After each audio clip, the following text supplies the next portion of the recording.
नमस्कार, स्वागत है आपका exam crack GK YouTube channel पर। इस वीडियो में हम साइंस के प्रीवियस ईयर के जो क्वेश्चन आए हुए हैं, उन पर डिस्कस करेंगे। तो बिना किसी टाइम वेस्ट के शुरू करते हैं। Question number 1। कुनैन जो मलेरिया के लिए एक प्रमुख औषधि है, वह किससे प्राप्त होती है? ये देखो आरएस प्री 1996 में आया हुआ है कि कुनैन जो मलेरिया के लिए प्रमुख औषधि होती है। ऐसे भी पूछ सकते हैं मलेरिया के लिए एक प्रमुख औषधि कौन सी है? कुनैन है। किससे प्राप्त होती है? तो सिनकोना की छाल से प्राप्त होती है। सिनकोना एक पादप है, उसकी छाल से प्राप्त होती है। ये तो ऑप्शन मैंने मेरी तरफ से रखा है, बाकी एग्जाम में ऑप्शन था आवर्त बीजी पादप से। जो आरएस प्री 1996 में क्वेश्चन आया था, उसमें ऑप्शन ये था आवर्त बीजी पादप से। तो ध्यान रखना है आवर्त बीजी पादप से, और वो आवर्त बीजी पादप कौन सा है? सिनकोना है। नेक्स्ट क्वेश्चन, कौन सी मछली मलेरिया नियंत्रण में उपयोगी है? तो ये स्टेनो 2013 में आया हुआ क्वेश्चन है। तो गैबूसिया मछली जो है, ये मलेरिया के मच्छरों के लार्वा को पनपने नहीं देती, उनको खा जाती है। तो इसका आंसर हो जाएगा ऑप्शन ए। मलेरिया परजीवी के जीवन चक्र में विभिन्न चरणों का सही क्रम है। तो आरपीसी एलडीसी 2014 में ये क्वेश्चन आया हुआ है। तो मलेरिया परजीवी के जीवन चक्र के विभिन्न चरण पूछे के क्रम कौन सा है? पहला हो जाएगा जाइगोट, फिर हो जाएगा उकाइनिट, फिर हो जाएगा उचिष्ट, और लास्ट में है स्पोरोजाइट। तो बहुत थोड़ा डिफिकल्ट है, लेकिन बार बार पढ़ने से याद हो जाएगा। जाइगोट, उकाइनिस्ट, उचिष्ट और स्पोरोजोइट। ओके। अगला क्वेश्चन की बात करें तो पायरिया रोग। आपको पता हो तो पायरिया रोग जो है प्रोटोजोआ जनित रोग है, और इसमें मसूड़े प्रभावित होते हैं। तो ये पूछ रहा है किससे संबंधित है? दांतों से। ये भी क्वेश्चन देखो पुलिस सब इंस्पेक्टर 2007 में आया हुआ क्वेश्चन है। इसका आंसर हो जाएगा ए, ऑप्शन नंबर ए, दांतों। अब पायरिया प्रोटोजोआ जनित है, उसका परजीवी कौन सा है? किसके कारण ये पायरिया होता है? तो एंट अमीबा जिंजीवेलिस। 2-3 बार पढ़ने से आपको याद हो जाएगा। एंट अमीबा जिंजीवेलिस परजीवी है। अब प्रोटोजोआ जनित रोग आ ही गया है, तो हम आपको ट्रिक वापस से एक बार रिकॉल करवा देते हैं। प्रोटोजोआ जनित रोग की ट्रिक, पापा काम, यहाँ पे पर की जगह ये र हटा देना, पे कर देना। पापा काम पे सोते हैं। तो पा से हो जाएगा प्रोटोजोआ जनित रोग, और पा से हो जाएगा पायरिया। ठीक है, पा से हो जाएगा प्रोटोजोआ जनित रोग, और पा से हो जाएगा पायरिया। और पायरिया क्या है? मसूड़ों की, पायरिया रोग जो है मसूड़ों को प्रभावित करता है, और इसका परजीवी अभी ऊपर पड़ा एंट अमीबा जिंजीवेलिस। और का से हो जाएगा कालाजार, म से हो जाएगा मलेरिया, और पे से हो जाएगा पेचिस, और सो से हो जाएगा सोने की बीमारी। ठीक है, तो अब बात करते हैं हम पेचिस रोग की। तो पेचिस का जो परजीवी है, प्रोटोजोआ जनित रोग है ये, उसका परजीवी है एंट अमीबा हिस्टोलिटिका। ठीक है, 2-3 बार बोलना, याद हो जाएगा। एंट एंट अमीबा हिस्टोलिटिका। पेचिस से क्या प्रभावित होती है? पेचिस से हमारे शरीर में आंतें प्रभावित होती है, आंतें क्षतिग्रस्त होती है। आगे बात करते हैं हम कालाजार की। कालाजार को काला जवर भी कहते हैं, और इसका जो परजीवी है प्लाज्मोडियम, वो है लिस्मेनिया डोनोवानी। कालाजार का जो परजीवी है वो है लिस्मेनिया डोनोवानी। और ये हमारे शरीर के कौन से अंग को प्रभावित करता है? कालाजार अस्थि मज्जा को प्रभावित करता है।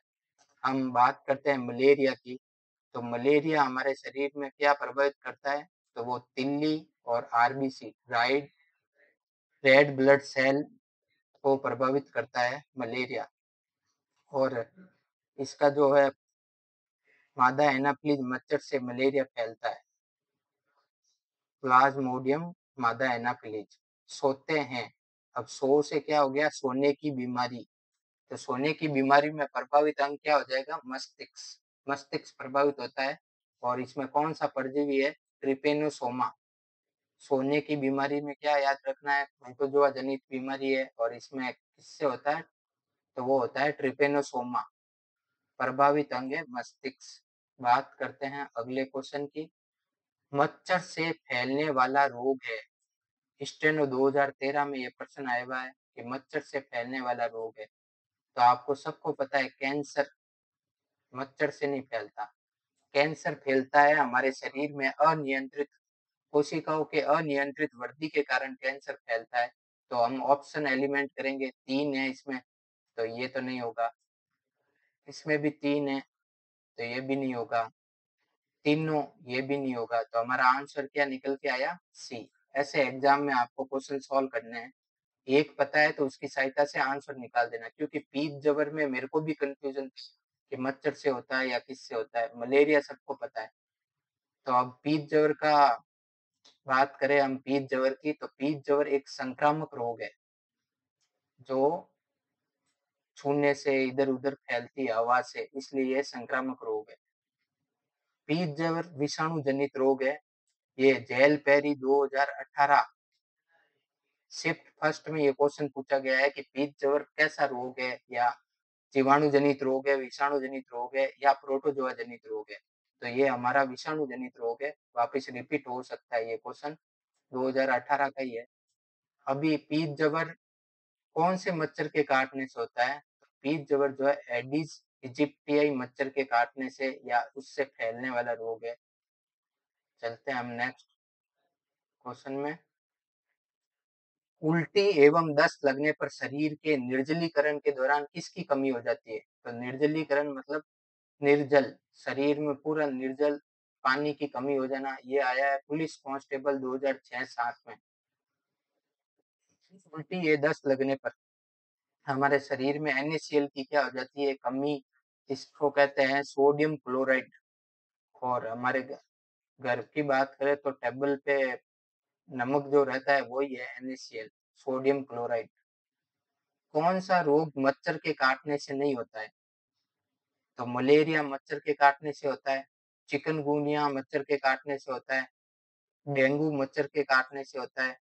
पीछे बचा हेपेटाइटिस पीलिया। तो हेपेटाइटिस आप सबको पता है कि यकृत में बिलिरुबिन की मात्रा अधिक हो जाने के कारण हेपेटाइटिस ये बीमारी होती है, यकृत प्रभावित होता है इसमें। तो इसका ऑप्शन नंबर डी आंसर हो जाएगा। और ये आया हुआ है पुलिस कांस्टेबल 2009 में। कौन सी बीमारी महामारी में नहीं आती है? तो कौन सी बीमारी महामारी में नहीं आती? हैजा महामारी के कारण फैला है, मलेरिया महामारी के कारण फैला है, प्लेग महामारी के कारण फैला है। तो प्लेग जो है चूहों से फैलता है, और इसे काली मौत भी कहते हैं क्योंकि इससे रोगी का शरीर पूरा काला पड़ जाता है।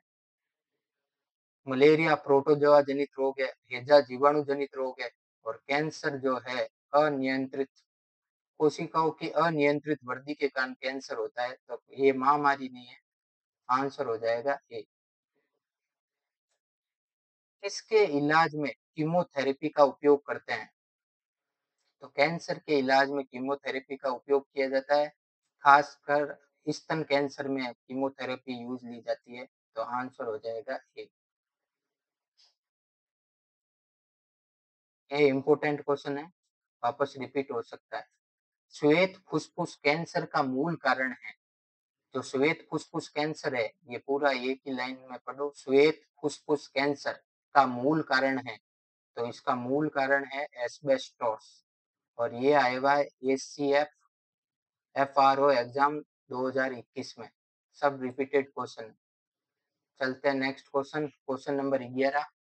कैंसर का निम्न रेडियो आइसोटोप द्वारा उपचार किया जाता है? तो कोबाल्ट 60 से कैंसर का इलाज किया जाता है। ये एक रेडियो एक्टिव तत्व है। इसका क्या आंसर ए। और कोबाल्ट का जो प्रतीक होता है वो होता है C और छोटा o।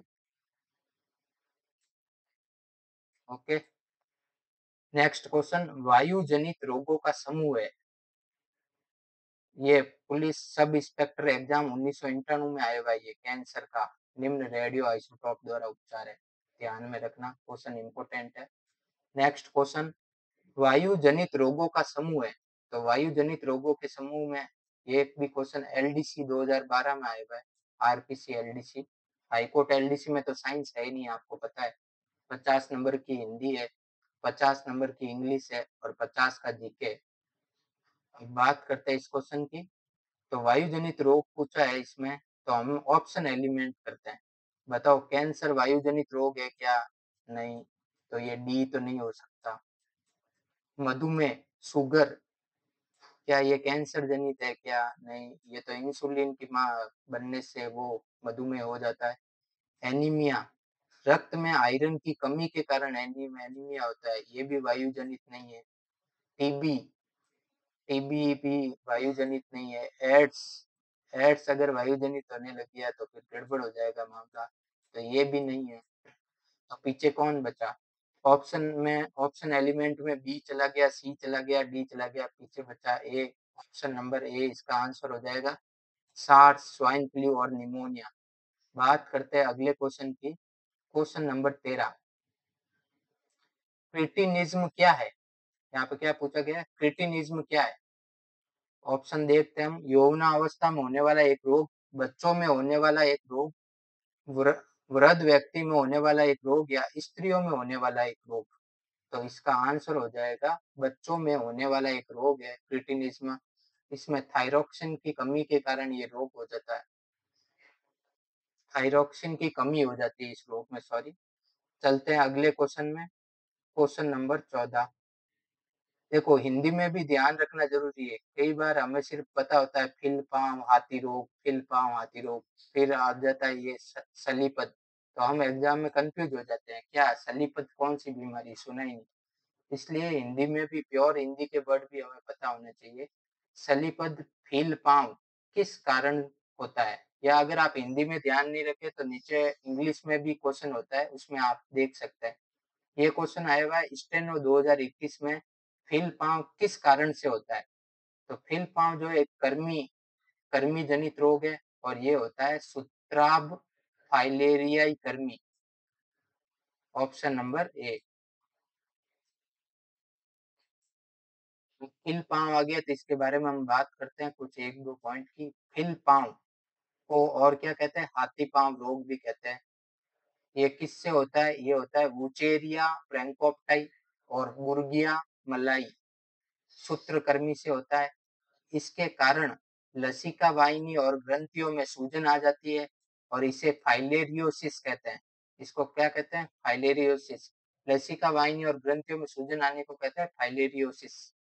और ज्यादातर क्वेश्चन एग्जाम में ये पूछा जाता है कि हाथी पांव रोग किससे होता है, तो ये पूछा जाता है। ऑप्शन में ये रहता है वुचेरिया ब्रैंकोप्टाई। इसको तो रट ही लो आप। हाथी पांव, फील पांव, सलीपत किससे होता है? तो वुचेरिया ब्रैंकोप्टाई। वुचेरिया ब्रैंकोप्टाई। एक दो बार लिखो आज से, मुंह पे एकदम पकड़ हो जाएगी इस वर्ड की। बात करते हैं क्वेश्चन नंबर 15 की। डेल्टोनिज्म प्रोटेनोपिया एक प्रकार की वर्णांधता है, इसमें रोगी कौन सा रंग नहीं देख पाता? ऑप्शन है हरा रंग, लाल रंग, नीला रंग या उक्त सभी। तो इसका आंसर हो जाएगा उक्त सभी, डी। आशा करता हूं कि आपको क्वेश्चन अच्छे लगे होंगे। प्रीवियस ईयर के एग्जामों में आए हुए क्वेश्चन है, ये आगे एग्जाम के पॉइंट ऑफ व्यू से इम्पोर्टेंट हो सकते हैं। अगर आपको क्वेश्चन अच्छे लगे हैं तो लाइक और शेयर करें, और अगर आप चैनल पर नए हैं तो सब्सक्राइब जरूर करें। धन्यवाद क्लास देखने के लिए।